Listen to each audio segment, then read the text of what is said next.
Welcome to Coworking Out Loud, Kevin. I'm so excited to be chatting with you. Thank you, Kat. Thanks so much for having me. Of course. And for context, as you know, this is a show about co working content and community. And I've been looking forward for weeks to talking with you about the co working and content piece. And we've known each other online for years. I think we've probably had calls and chatted before, but we hadn't met in person until Toronto a few weeks ago and hmm connected. And immediately I'm like, oh, we speak the same language about content. Like I knew I wanted to just get into it and delve into this with you. So let's backstep a little bit. And will you give me your backstory of how you kind of came into the content and then co-working world? Yeah, I'll try to do that very quickly. I think content has always been the way that I've gotten clients. So on a personal level, that's been the only constant that has always resulted in me getting more business. So I've always just naturally gravitated towards that form of marketing, and it's a great way to connect with people. And I used to run a marketing agency. I've been freelancing. I've been doing web design and then marketing for going on 2 decades now, as a part-time thing, turned into a career. And at one point in time, I worked with IQ Offices, a co-working space in Toronto, and they were just a client that I had as part of an agency. And then I slowly evolved as an agency owner into a consultant. I really liked the advising portion of what I did and helping to build teams and systems. And then I, at the same time, around the same time, started doubling down in the flexible office industry. I asked Kane, who's the CEO of IQ, I said, "Hey, what do you Mm-hmm. think if I specialize in your industry? Like we're having some great success here. I love the path you're on. I love the industry." And he was blown away. He's like, "Yeah, I'd love it. It would be great to have you in the industry and learn you take your learnings and apply it to our business, and it'd be a great thing." So that's how I got into it. And then I slowly met people and got involved in the conferences and the community, and one thing led to another, and now it's most of my business today. And you're such a great resource. And I love, not everybody understands the power of content. They kind of treat it as a check it off the to-do list or whatever. And it's Yeah. like when you get it, like you've built your business around creating content. I've built my business around creating content. I've never done paid ads or anything. It's all brand Mhm. building through organic content and serving. And tell me kind of your big picture philosophy, not just within co-working, but kind of the power of content. Like what draws you to it? Well, I think fundamentally speaking, the internet is content, and we spend most of our attention online today, even if we're working in an office space, and but a lot of our work is done digitally and online. So if you want people to be aware of you, you have to get in front of them either in real life, which I think is super valuable, and that's why events work so well. But also just digitally through content. So I find even just by taking a mindset of making useful content that is useful and interesting to a reader, whether they buy from you or not, and leading with that value, even if people don't consume it, they'll still see you showing up in all the places online. And that alone goes, oh, I wonder, especially depending on the flavor of your content, I wonder that actually, I didn't even know there was a co-working space in my neighborhood or my town or my city.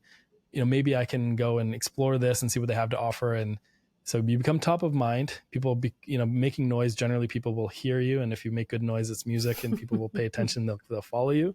But if not, people still then notice you and refer you. And really, it's not always about finding clients, members directly through content.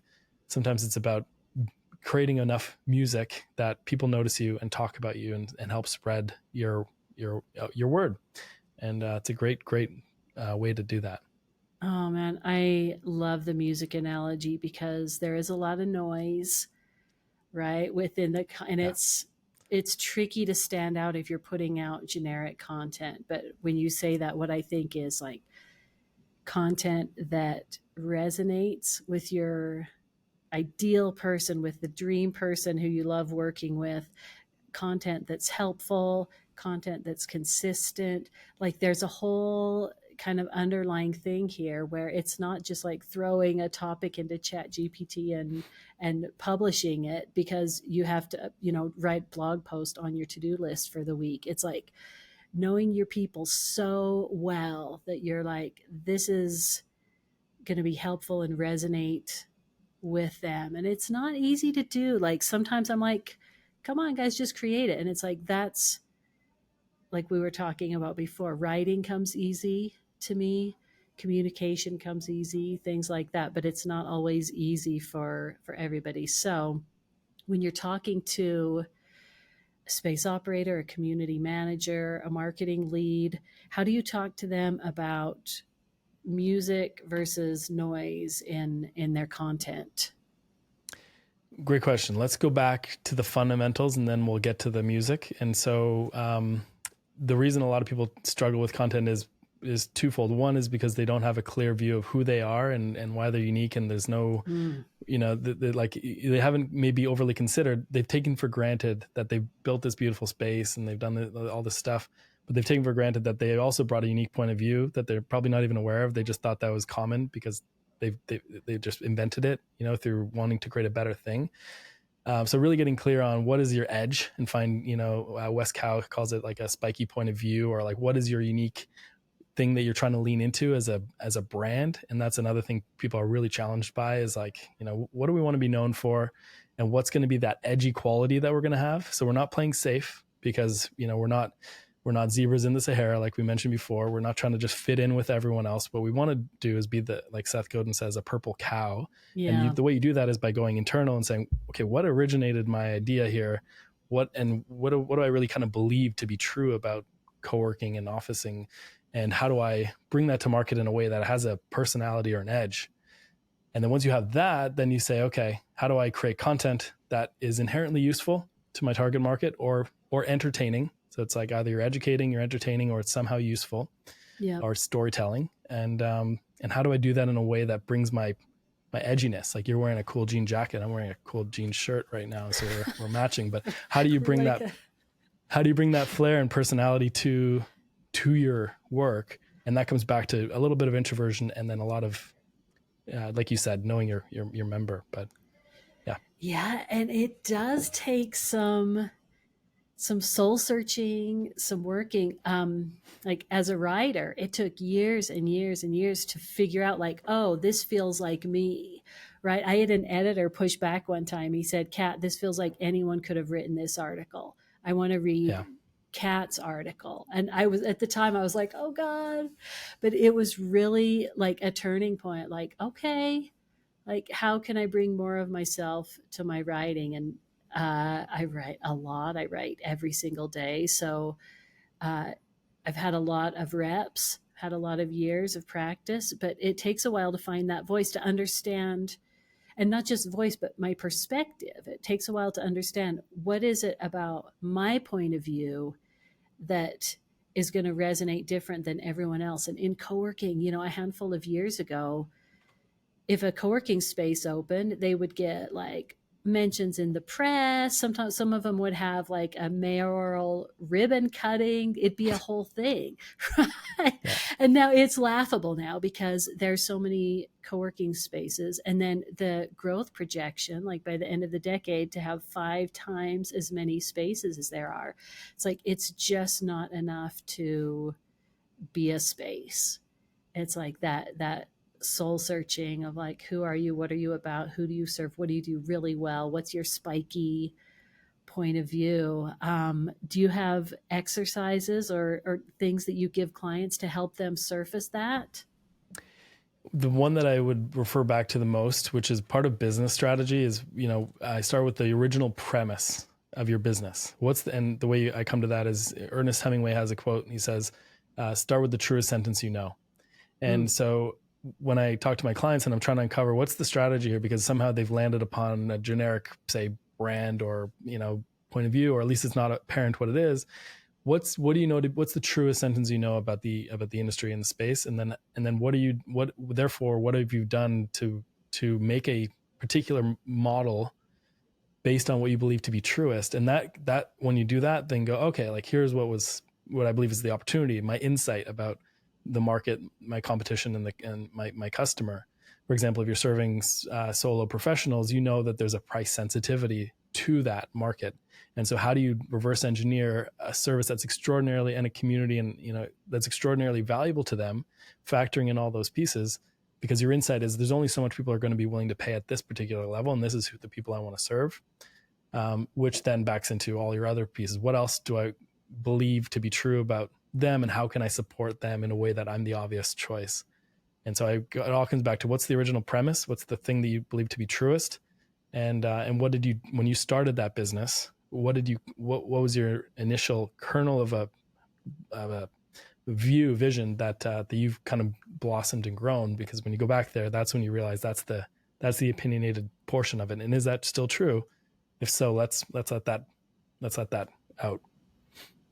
Yeah, I like that. Is that still true thing? Because things shift around, right? And who you start out serving may not be who you're serving a couple of years in. And I think almost every co-working space operator in the world who hasn't done this kind of internal work, if you asked them who their members are, they would probably say, we have a little of everyone. We have something, we have lots of different things. We have everyone in their space. But when you take that down a few levels, you start finding things that separate you, that are differentiators. Like maybe everyone or the majority of your members live within 3 miles of the space, or maybe the majority of your members are established service providers like accountants and things like that, or maybe the majority are young remote workers or something. Like you start finding these things, and then that informs the whole thing, because like creating programming and content and for young startups or remote workers is different than content that you would create for seasoned accountants and things like that. So it's like finding those things. It's like, yes, you serve everyone. There's some of everyone in your space, because in a co-working space, you want lots of diversity. You want lots of people doing different things. That's what makes it buzz.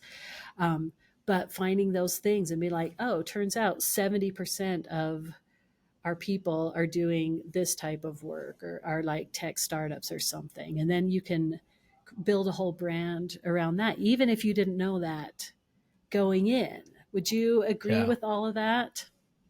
Yeah, 100%. I mean, there's always a through line to your best members. And so what is that through line? Like, while everyone is diverse and may come from different backgrounds, do different things, there's usually a through line, whether it's a values or a personality or a culture, or like you mentioned, you find that you're attracting service-based professionals who require a little more of a professional presence. And therefore you're just like, okay, I'm noticing that, there's always an 80-20 where, 20% of people provide, like 80% of your population may make up, or your membership may make up a certain kind of through line or service type or business type.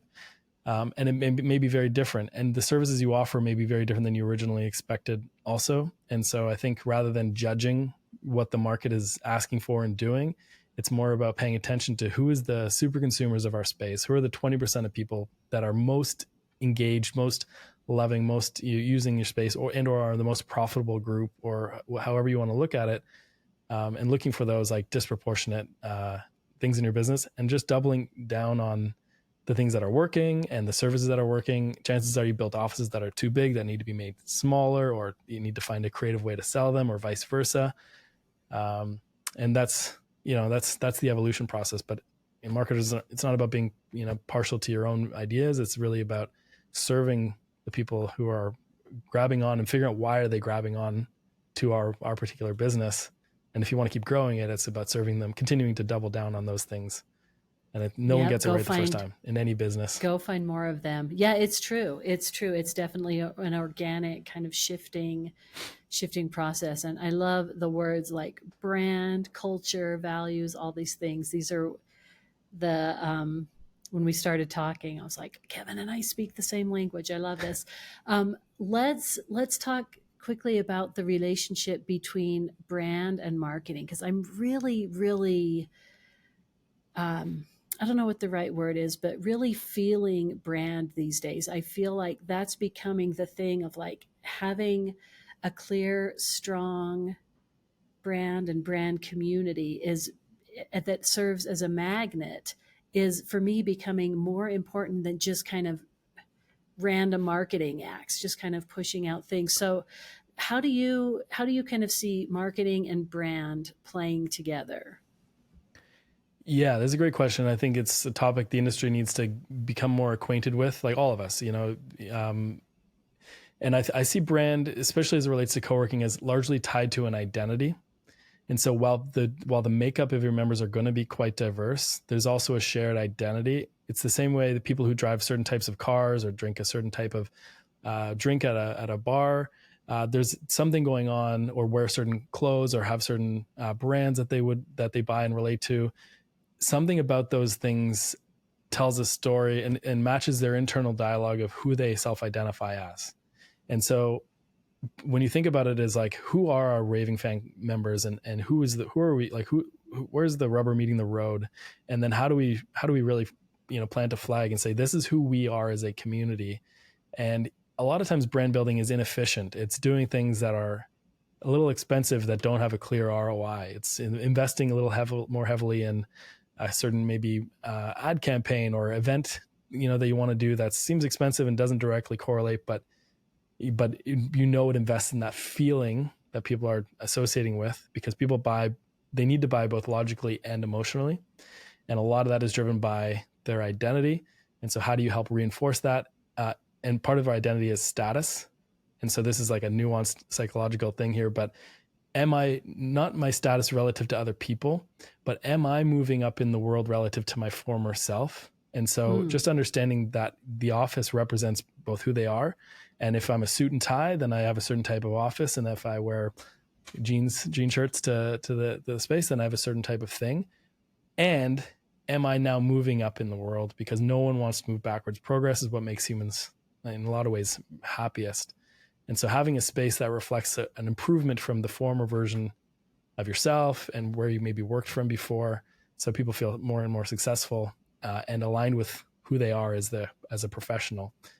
Because you won't appeal to everybody, but those are the insights that I have. And then how do you make a brand that feels a little bit aspirational and that ties into the, whether you're suit and tie, like I mentioned, or a professional service provider, or a creative, or some kind of hybrid, tying into that. So that's how I look at brand: is the identity first, making sure people feel like birds of a feather do hang together. Even if they're diverse, there's still a through line, and you have to figure out what's that through line and what identity are we trying to own for our members, so they feel like they're in a place that's suited for them, because no one wants to be in a place that they feel like the odd duck. Feeling like the odd duck is the worst, especially if you're in a space trying to feel belonging and community and connection. And it's like, if you feel like the odd duck, people might stick around for a few days or a few weeks or a few months, but eventually they're going to bounce. Like, that's Yeah. definitely not the thing. So you make such a good point about brand and the ROI of brand, and people being hesitant to invest in this intangible called brand. There are people, business people, operators, who rely 100% on data for decision making for everything. And yes to that. And it's like, you have to be willing to do those things that you can't measure a direct ROI. Like, what's the ROI of having a newsletter that has a high open rate? What's the ROI of throwing community events that that are really engaging and hyper focused? What's the ROI of building your brand, building your identity, spending dollars and time and resources internally, figuring out like, who are we and how do we interface with the world? Sometimes that's a tough sell when people are like, well, what's the ROI? What's the ROI of Yeah. social? What's the ROI of doing reels? It's like, I don't know, but I have one that's going off right now and the co-working world is sharing it all around.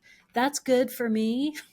Like, can I tell Yeah. you exactly? Like, we can track how many followers we have and things like that, but it's like, what's the return on having an article I wrote kind of buzzing around the co-working world? I don't know, you Yeah. know. And it stems back to your tight vision, or your uniqueness, or your spiky point of view. And we just have to remember that innovation and branding is inefficient. And so you have to continue to innovate and it's a messy, expensive process to do that. And to create a brand, which is ultimately to create a feeling of belonging, and positive associations, that's inefficient as well. But you better believe that like nobody buys something reluctantly where they have any kind of control in the transaction. That's just not how economies work. So everyone buys things, they need logic and they need emotion, and it needs to be aligned.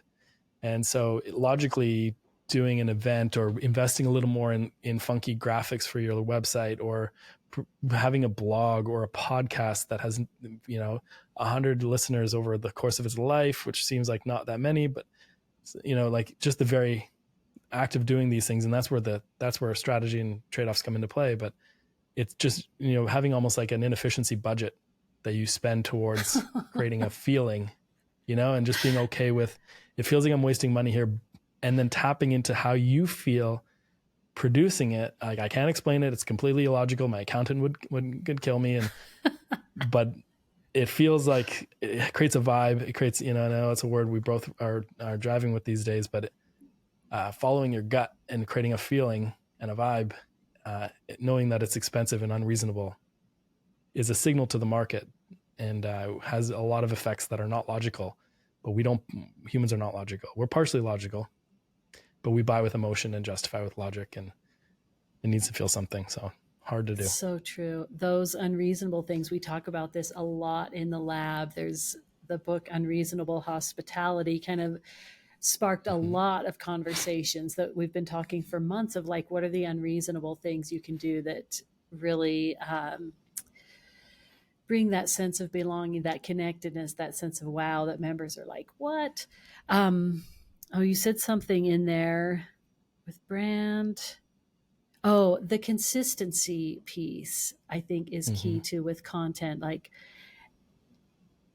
putting one blog post or newsletter or reel or LinkedIn post that everyone goes, yeah, that's great, is nice, but you have to do it again and again and again, week after week after week after week after week, and then people start paying attention. Remember when I started doing content, probably around the same time you started doing content, it was like, people needed 7 touches with a brand. That's what they would say, 7 touches. And now we're at like, I don't know, 20, 50, 100. Like, how many Instagram posts do you have to see before you click through to somebody's space or company? So that consistency piece. And it's like, by the time I'm bored of talking about a topic, people are just starting to pay attention. You just have to like say it over and over and over and over, whether it's co-working or a marketing agency or whatever. So what are your thoughts on just the consistency of content and brand?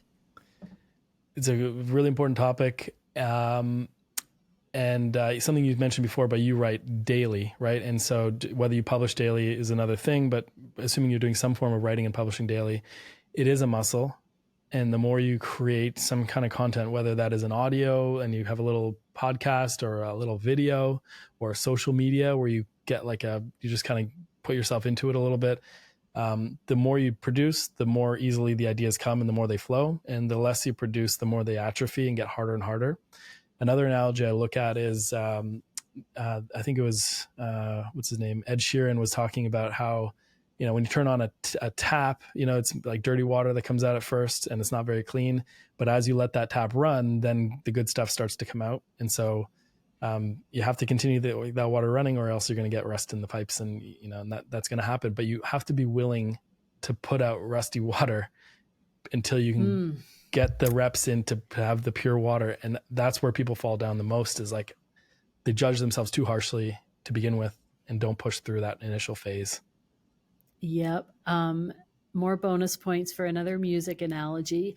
But yeah, that's where most people they get stuck at the starting line of like, I'm going to study this until I get great at it, and then I'll release something to the world. And it's like, you just can't, whether it's launching a co-working space or launching a blog or a YouTube channel. Like, that's why we were chatting, like making myself do more YouTube videos, because I want to get good at it. And I know that I'm going to have to suck for a while as I learn it and course correct and make little iterative improvements to get to where I want to go. But I can't just like study YouTube and then think that I'm going to drop a video and it'll be great. It's like you have to be willing to do all the things that to learn a skill, right? Regardless of what it is.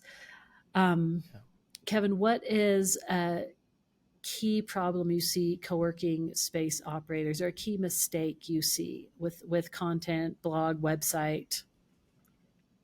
I think not infusing enough of the owner specifically into the content and the style. And so the best ideas, the edgiest ideas are always going to stem from the owner. So people delegating to someone else, but not having the owner putting their inputs and their worldview and their vibe into their content is a challenge. And the other part would be just trying to be the zebra in the Sahara because it feels safe and fitting in, and either not creating content or because they don't want to produce something poor that would reflect negatively, which is more of a fear than an actual risk. But really, it's like, how do you create something that has an original point of view?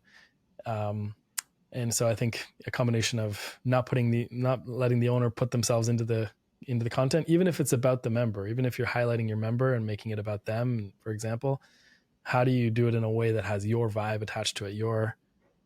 The type of questions you ask determine the type of answers people will answer. And I think there just needs to be more owner infusion specifically, and not less delegation, more owner involvement, even if they're not the ones writing on the keyboard, even if they're just talking to a writer, someone that's agreed to write with them. How do you get them to create some value, create some thinking, and put out some energy of their own? And that changes things. Kevin, I could not agree more, especially in co-working. Especially, it's such a human industry, and it's a massive missed opportunity if the leadership is not sharing thoughts about their vision, values, and vibe. It's a huge missed opportunity when people try to write like the brand. It's like, oh no, we moved past that. COVID like shook us all awake, and nobody wants to hear from a brand ever again, right? It's Yeah. like, who is this? What is this? What is this about? Why should I pay attention? And there's so much online that, generic things about, hey, we're having a sale on an office. It's like, oh my God, this could Well, be even any like co-working space in the world. 100%. I think you, just as you mentioned about the brand factor, like Virgin has maybe 1 million followers or whatever on the platform, and Richard Branson has tens of millions. And so people Right. do business with people. And as much as we think we can just put a brand up, which actually feels like the safe thing, it's like our brand, our shiny brand that we worked so hard, our logo. No one resonates with a brand; they only resonate with people. So the more you can author and byline content from ideally the owner or a community manager, or at least co-create it and have that infused in there, and like referring to yourself in the first person as you're talking to someone else, the more it actually, as long as you don't make it about you, you turn it outward, make it about the reader, so they're consuming something that's in their interest. Um, but yeah, I feel like yeah, that's the best It's approach. it's a huge opportunity. Everyone listening, Mm-hmm. do that, please. Plus, it's so much more interesting. Like, what's your origin story? What's your vision? Why are you doing this? How do you serve people? Like, that's so much more interesting, especially now that blog posts are worth nothing in and of themselves, right? It has to be something that connects. I have, Kevin, a very specific question for you. So, for spaces that haven't opened yet or that are just opening, how do you advise they go about getting their first batch of members so that they can then start like feeling into what's the community and where's the brand going?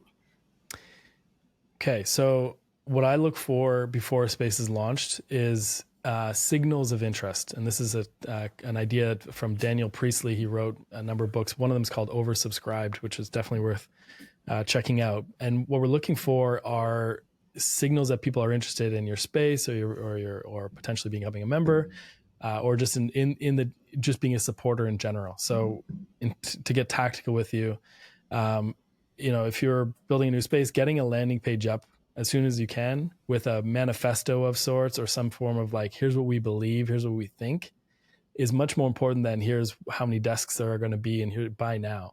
And what you're looking for is getting on the waiting list as early as you can, months in advance, an example of this out in the wild right now is if you go to once.com, once.com, the founders of Basecamp and 37 Signals, they're on a mission to create software that's no longer recurring in like as a SaaS recurring business model. And so what they've done is they've created a letter on once.com that's basically, talking about the problem and getting people to buy into this new old concept of software that you pay for once. And so, and they did the same thing with hey.com when they created a new email newsletter, email service, and they produced a little letter. And at the very bottom of the letter was like, if you're interested, put in your email here and we'll send you some more information. But what they do is they create a bit of a manifesto that starts off with like, here's what we see, here's what we believe, here's our new way of looking at the world. And then going out on social media and your own network and amplifying it as much as you can and just talking about this premise, this vision you have and what you believe at the heart of it, the insight you have that's going to create the business you're about to create. So all you're doing is you're collecting interest in a waiting list based around your belief system, your goals, your vision, and why things are not working or why things are broken and why the world needs what you're offering. And then if you can get people to get on a mailing list as a waiting list, that's far and away the best way to open a new location. And you can't do that when you're at location number 12. It just doesn't work. It's especially important when you have a new business where the owner is personally invested, sharing content on LinkedIn and their personal networks, their social media, to generate word of mouth. That all drives back to this landing page, which is just a letter to your target market, not a sales page, a letter that says, here's what we see, here's what we believe. Join the wait list if you want to be a part of this movement or this thing. And that can work for everyone. That's, I think, the best way to get started.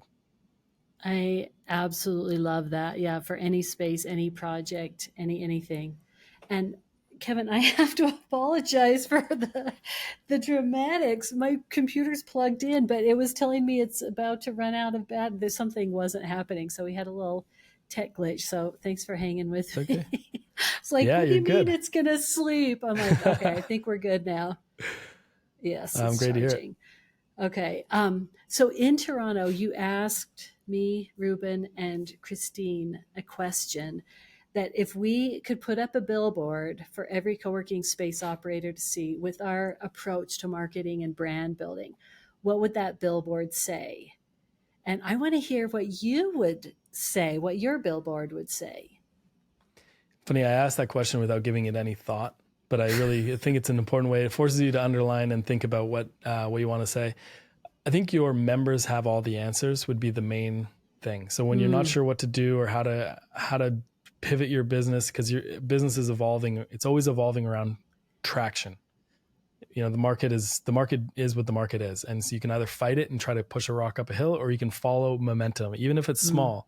If you've sold something, there's something there. Let's pay attention to what happened, such that who bought, why do they buy, why do they choose us, and figuring that out so you can evolve around it.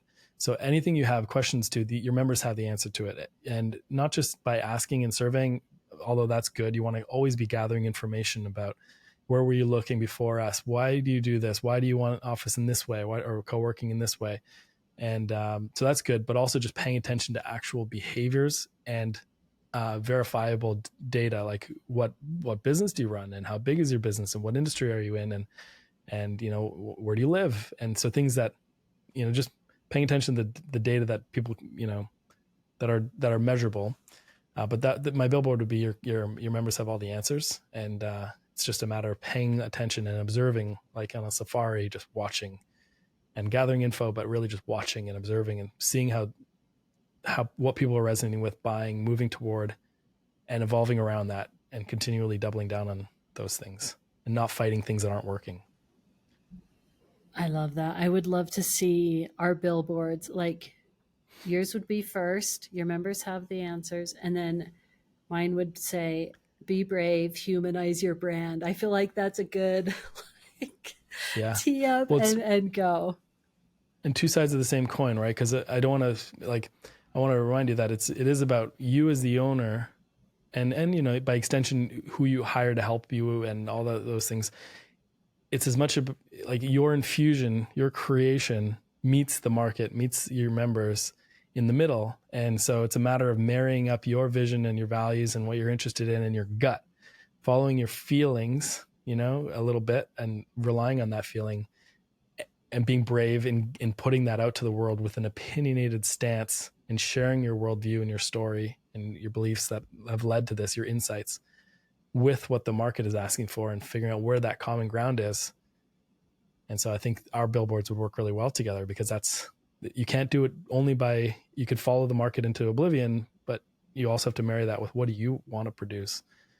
And it has to marry, otherwise you don't have a business. You either have art, or you're just following things, and letting the tail wag the dog in terms of how you run your business, and that's not good either. So that's a good combination. Yep, I think that is like the high frequency resonance where you're so close and listening so closely to your members, your customers, your clients, that you know the language, you know their challenges, you know their aspirations, all the things. And it aligns, you find that pocket where it aligns with your vision, values, and vibe. It's like in that space where everybody's just vibing and going and communicating and working off of each other. Being flexible about your offerings and your programming and things like that to be as relevant and timely as possible with your members. I feel like that's just where you see brands absolutely take off, and it transcends workspace, right? And it Yeah. becomes something else entirely. Kevin, tell us quickly about your offerings, your services, who you work with. Yeah, I'm an advisor, and so I help co-working operators from pre-launch to single location. I spend a lot of time in the multi-location space, figure out what to do with their marketing and where to spend money, where how to measure everything, and ultimately how to grow and get more members. So all that information is at everspaces.com. I publish all my stuff really explicitly to make it easy to see what I do. But that's it in a nutshell, Kat. And it's packed with amazing content and resources and blog posts and the newsletter and all the things. Kevin, it's great chatting with you. We could go on and on and on. I love digging into content, and being able to connect that with co-working is just an absolute delight. So thank you for being here. My pleasure, Kat. Thank you so much, and thank you for leading the community. You've been doing this for a number of years now, and moving the industry forward. And so it's great to be part of the community that you're building. So thank you for having me. Thank you, Kevin. That means a lot. It really does. Thank you. And I'll talk to you soon.